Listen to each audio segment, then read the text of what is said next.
you love the Dastardly decimal system and want more? Our Patreon is the best way to get that. Members will get access to show notes, official artwork, our new bonus episode series called Cleaning Up After Tea Time, and of course plenty of cat pics of Vega voice actors Vash and Zid. This can all be found at patreon.com/Dastardly Decimal System.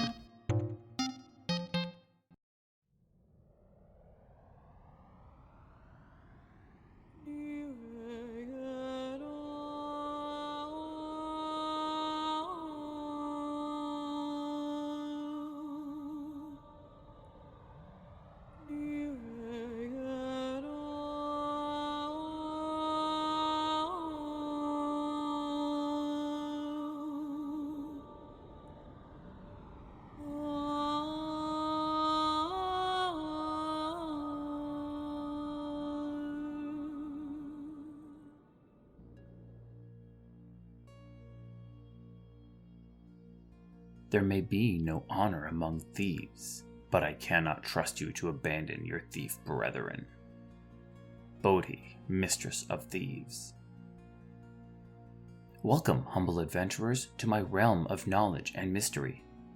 Here, in my cursed library, are endless tomes and scrolls on the darkest and evilest foes in all the realms, be they from Dungeons and Dragons, Pathfinder, the many worlds of darkness, or any realm in between. Welcome to the Dastardly Decimal System. I'm your caretaker of the corrupt, the Librarian, Castor Cain. The tides of chaos have returned to Baldur's Gate. The Mind Flayers take to the sky with their nautiloids. These tentacled ships rip apart the city's stone building as they capture the terrified citizens below. Portals open in the city's skies as red dragons pour out from within, carrying with them the vicious Githyanki. Whenever a new threat arises in the city of Baldur's Gate, many charge in with swords at the ready, but the wisest of them will always look to the threats of the past in order to learn from their mistakes. Today, we look at the Shadows of Alm incident that threatened the city in the past, and those responsible. Take a seat as I pour you a cup of vampire blood tea. This is a fanciful blend of tea, spices, and fruit that produces a delicious, elegant flavor and a crisp red tint that is beyond compare. This seems fitting as we talk about Bodhi, the Mistress of Thieves. Are you ready, Vega? Vega? I apologize. Vega is always so disinterested when it comes to vampires. Yet mention an evil wizard and he gets super excited.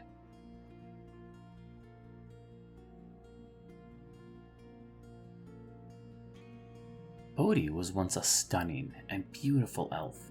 She had a lithe form and a set of keen, alluring eyes. She was a charismatic woman who was able to convince others to do her bidding with only the faintest of whisper and a gleam in her eye. These mortal traits of hers were enhanced when she became a vampire. She has slate gray skin, raven black hair that she kept in an upright spike style. Her eyes held a look that could only be described as the dangerous combination of hunger and violence. She is a sadistic, cruel, and evil soul, one who delights in playing with her prey before consuming them.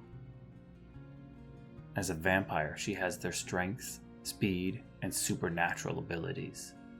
She could climb walls, fly, summon beasts, and sway a person's mind with her hypnotic gaze. She also had the ability to heal any of her wounds through the consumption of blood. She enjoys collecting tomes on vampirism. She would go to far corners of the kingdom to find and obtain a rare tome, including the highly sought-after unabridged version of the Vampiricus Omnibus.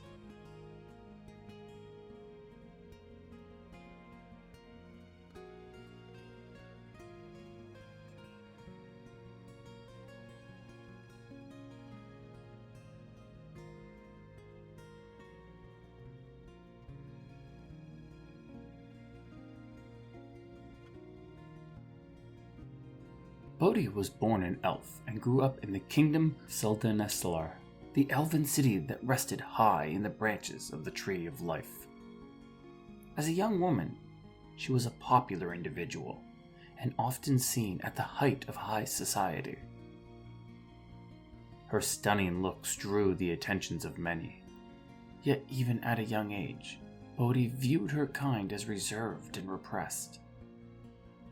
She was a soul that delighted in pleasures and was always seeking out new ones. She was also a person that disliked being stagnant. Why be happy where you are when there is so much more you could achieve? This led her to her adoptive brother, Jonolith Irenicus.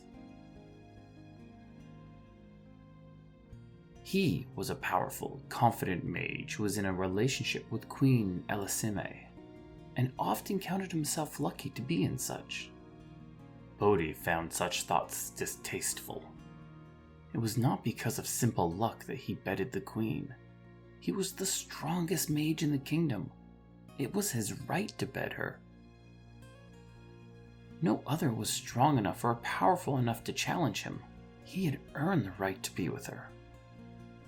Day after day, Bodhi whispered these thoughts to him until his confidence became arrogance and hubris, and worse still, his mutual love with the queen morphed into an obsessive one.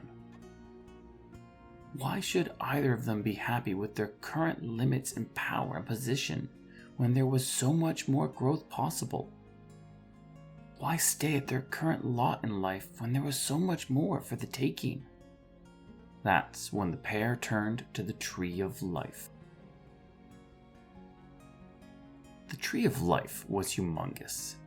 Its branches were so large that the city rested upon them, and its roots were so magical that the tree held the shared memories of every elf, accessed by each and every one of their kind during their daily trance. The tree had so much magic that it had fueled the divine ascension of elves, allowing them to reach levels on par with the gods. Bodhi and Jonolith wanted that ascension. One night, under the cover of darkness, the two began a dark ritual. They would merge their life force with that of the tree, granting each of them great power. The ritual was instantly felt by all of elf kind, even cutting off the magical connection to many. Elves that were in the middle of a trance suddenly died. The pair were eventually stopped by the queen and her archmages, but not before hundreds of lives ended that day. For their crimes, Queen Elisime cursed Irenicus and Bodhi. Both were ripped of their elven connections, and their bodies were brutally transformed into something so terribly hideous and disgusting that most of the elven elders on the council members couldn't bear to watch. The pair were turned into humans.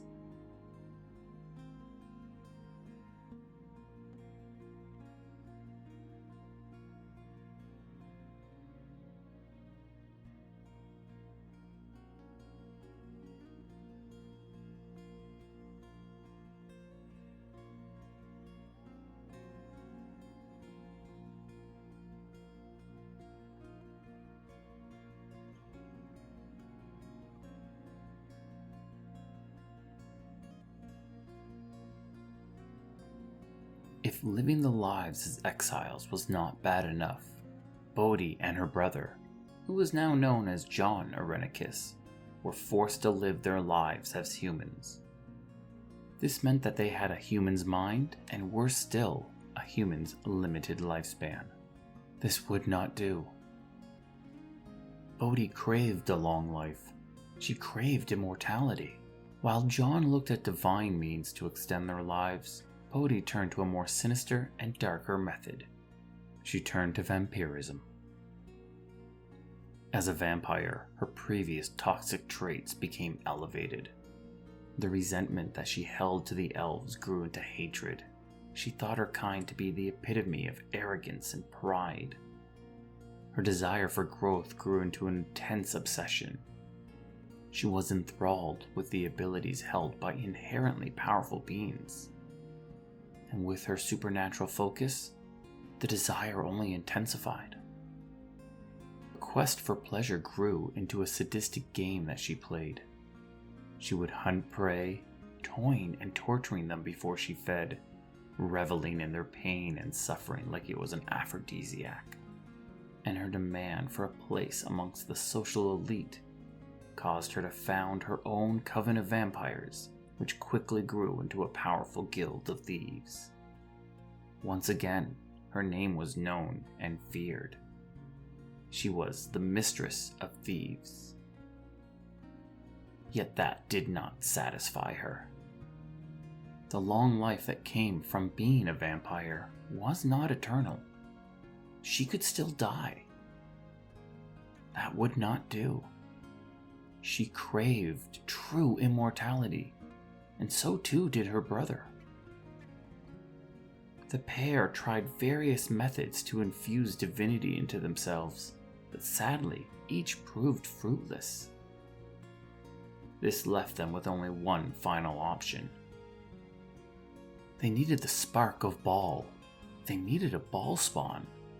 And that meant they needed Abdel Adrian.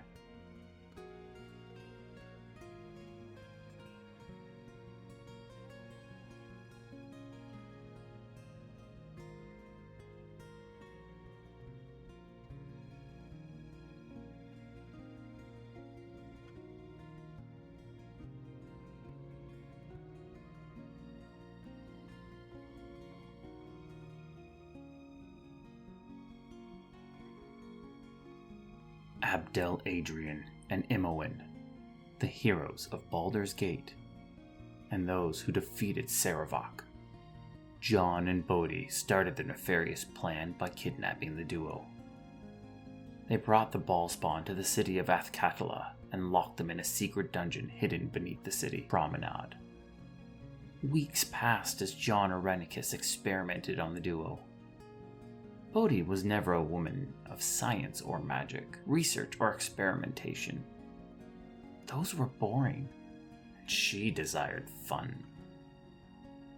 Instead, she passed the time by secretly torturing the duo in between her brother's activities. Once again, reveling in their pain and suffering like an aphrodisiac. Irenicus's plan was to experiment and torture the Ballspawn siblings until they discovered a way to extract their divine spark. But this was interrupted by Bodhi's past. When Bodhi started her vampire coven of thieves, she drew the ire of the previously existing thieves guild, the Shadow Thieves. The two guilds were at war, and the Shadow Thieves would stop at nothing to slay her and destroy her coven. Upon discovery of Bodhi's new dungeon, the Shadow Thieves attacked. This assault allowed the Ballspawn to escape. Abdel and Imoen fled to the surface. There, they found Irenicus waiting for them. Imoen and Irenicus opened up in a magical duel, both firing massive spells at each other, until the cowled wizards arrested the pair for illegal magic. They were swiftly taken away. Weeks passed as Abdel tried to find where his sister had been taken, eventually learning of the arcane prison known as Spellhold. But Abdel could not enter the prison alone. He needed the skills and manpower of a thieves guild. While Bodhi tried to secretly recruit Abdel to her side, a trap to gain better access to him, he instead sided with the Shadow Thieves. Bodhi watched as the hero attacked her coven and slew many of her kin. Furious and having seen enough, she faced the hero alone in the Athkatla graveyard. The two battled, Bodhi using her flight to gain an advantage, but quickly it was apparent of their differences in strength. Even with her vampiric abilities, she was no match for the hero of Baldur's Gate. Knowing she was beaten, she turned to mist and escaped.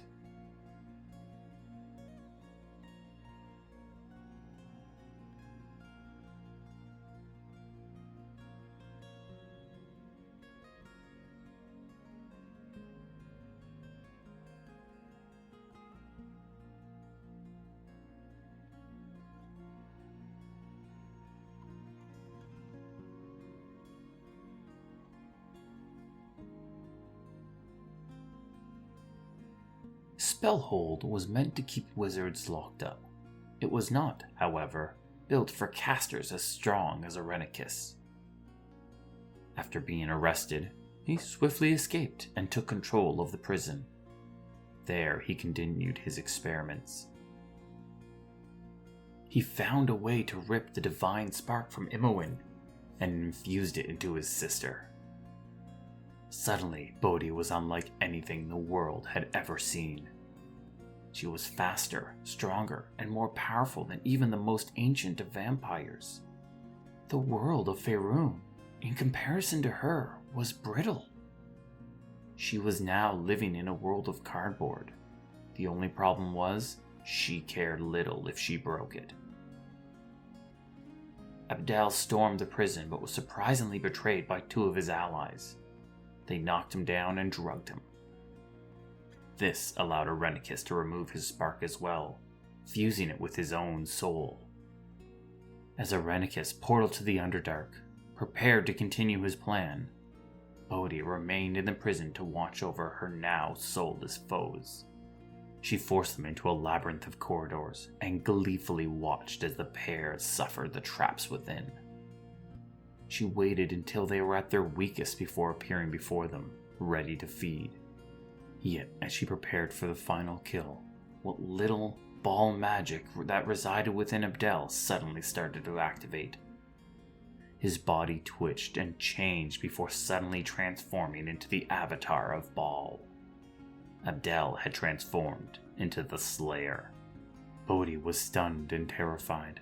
Not only was the avatar of a god standing before her, but it wasn't supposed to be possible. Without the divine spark, how could Abdel transform as such? Not wanting to find out, Bodhi turned into the mist once more and quickly escaped.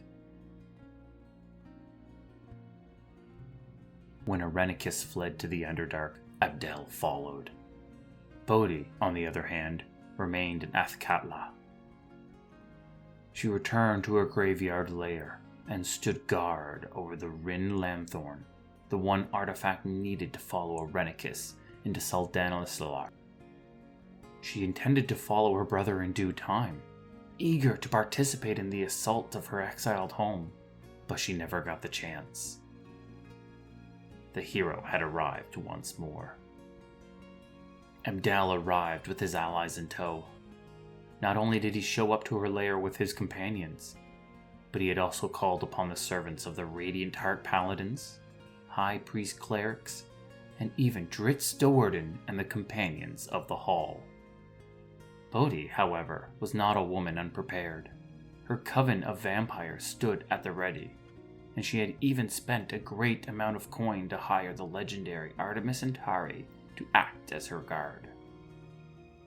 As the companions of the Hall, the paladins and the clerics dealt with the vampires. Dritz went and fought Artemis once again. During this, Abdel battled Bodhi. Gone were her tricksy maneuvers like flight and wall climbing. Instead, she fought a brutal face-to-face battle. She attacked with her claws, draining Abdel's health and healing her own with each slash, and then she would backhand him across the room with her enormous strength. Each punch felt like a battering ram against his armor. She summoned a flurry of bats to distract and assault him while she attacked, even repeatedly biting him as they fought. The battle was long and arduous, but eventually Abdel proved the victor. He cut Bodhi down and watched yet again as her body turned to mist. This time, however, he was not going to let her escape. He followed her into her lair and found her coffin. Ripping it open, he saw her vulnerable form lying there, trying to recover. He drew a wooden stake from his belt and held it high, before stabbing it deep through her heart and ending her existence once and for all.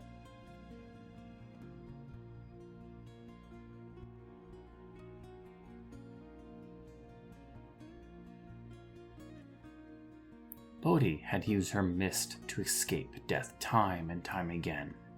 Yet at the moment when the stake plunged into her heart, when she thought all was done and death had finally arrived, the mist intervened once more, This mist, however, was not the same as before. It was not her body, disassembling as she tries to escape danger. This mist was a dark and magical mist that came from the Shadowfell.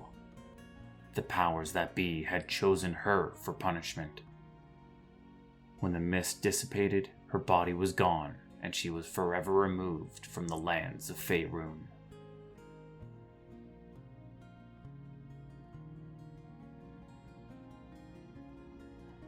It's hard to fully talk about Bodhi and her fate without talking about her brother, John Irenicus.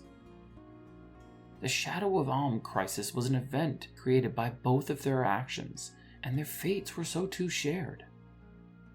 With that being said, why don't you stretch your legs, adventurer, while I brew us a fresh pot, so we may continue our discussion about the Shadows of Amn crisis, and look at the exiled mage known as John Irenicus.